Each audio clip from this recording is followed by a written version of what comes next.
Hai guys, hari ni teacher nak bawa kamu buat soalan bulatan tingkatan 2, bab 5 ya. Ini adalah soalannya di mana kita diberi dua rajah dekat sini keratan rentas dua batang paip yang mempunyai jejari yang sama iaitu 13 cm. Maknanya jejari dia sini ke sini 13 cm ya. Okey, jejari dia sini pun sama 13 cm, sama je. Diberi bahawa JK dan MN masing-masing adalah aras air dalam paip 1 dan paip 2 dengan keadaan JK sama juga dengan MN. Maknanya panjang ini dengan ini sama. Iaitu nilai dia 10 cm. Ini ke sini 10 cm ya.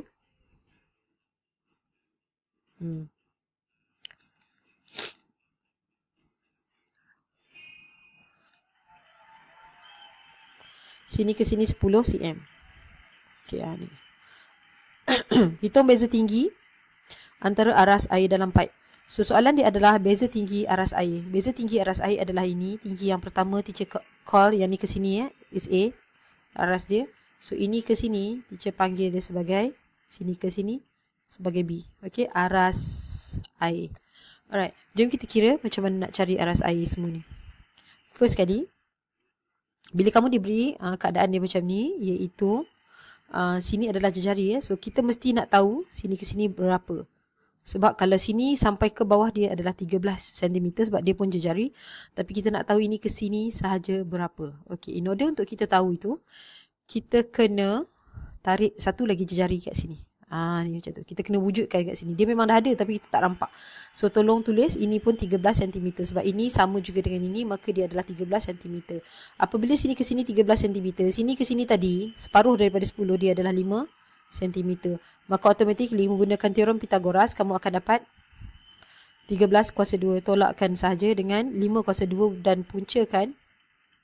So kamu akan dapat 12 ya, 12 cm. So maknanya dekat sini ini adalah 12 cm. Automatically A adalah apa? Tinggi A adalah ya 13 cm. Tolakkan tadi dengan 12 cm, maka kamu akan dapat 1 cm. Ini tinggi sini. Sini ke sini ya adalah 1 cm.